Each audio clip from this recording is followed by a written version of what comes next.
কারো দলীয় স্বার্থ বাস্তবায়ন অন্তর্বর্তী সরকারের কাজ নয় বলে মন্তব্য করেছেন বিএনপির ভারপ্রাপ্ত চেয়ারম্যান তারেক রহমান। এ সময় দেশে বিশৃঙ্খলা তৈরি হলে ফ্যাসিবাদ ফিরে আসতে পারে বলে আশঙ্কা প্রকাশ করেন। আর মির্জা ফখরুল ইসলাম আলমগীর বলেছেন, পুরনো তিক্ততা ভুলে অসাম্প্রদায়িক, প্রগতিশীল ও গণতান্ত্রিক বাংলাদেশ গড়তে চায় বিএনপি। রাজধানীর কৃষিবিদ ইনস্টিটিউটে হিন্দু প্রতিনিধি সম্মেলনে এসব কথা বলেন তারা। বিস্তারিত জানাচ্ছেন শামীম চৌধুরী।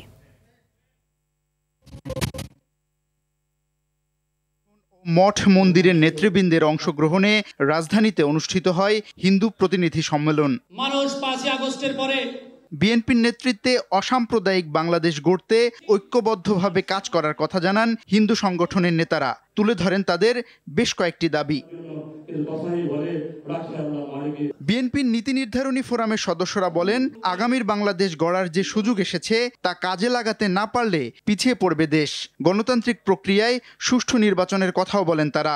আজকে আসুন আমরা নতুন করে বাংলাদেশের সমাজকে সমতার ভিত্তিতে বৈষম্যবিহীন প্রতিটি মানুষের অধিকার নিশ্চিত করে নতুন করে গণতান্ত্রিক প্রক্রিয়ায় একটি সুষ্ঠু ও নিরপেক্ষ নির্বাচনের মাধ্যমে আবার গড়ে তুলি বাংলাদেশের মানুষ সুখী ও সমৃদ্ধশালী হোক।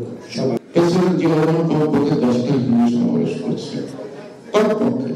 এটা আমি নিজে ছিলাম, ওনার সাথে ঘুরছি, দেখছি, ভালো আগ্রহ দিচ্ছি, কিন্তু কেন জানি কিছুক্ষণ পর আগ্রহ ভাড়াটা কমে যায়।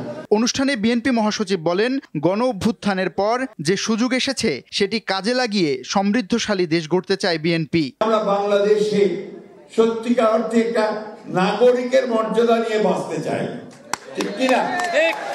ঠিক কিনা বলেন? সেটারই নিশ্চয়তা আজকে আমাদের তারেক রহমান সাহেব দেবেন। আমরা বাংলাদেশকে সেইভাবেই গড়ে তুলতে চাই যেখানে সকল ধর্মের, সকল গোত্রের মানুষের সমান মর্যাদা থাকে। ফ্যাসিবাদী শক্তি নির্বাচনকে সামনে রেখে অস্থিতিশীল পরিবেশ তৈরি করার আগেই যথাযথ পদক্ষেপ নিতে সরকারের প্রতি আহ্বান জানিয়েছেন তারেক রহমান।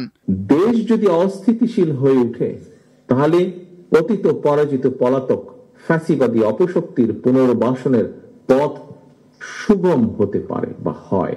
পতিত পরাজিত ফ্যাসিবাদী অপশক্তিও বর্তমানে একইভাবে গুপ্ত কৌশল অবলম্বন করে দেশকে গণতন্ত্রের উত্তরণের পথকে বাধাগ্রস্ত করে তুলছে কিনা সে ব্যাপারে সজাগ দৃষ্টি রাখার জন্য আমি অন্তর্বর্তীকালীন সরকার এবং ফ্যাসিবাদ বিরোধী গণতান্ত্রিক শক্তিগুলোর প্রতি বিশেষভাবে আহ্বান জানাতে চাই।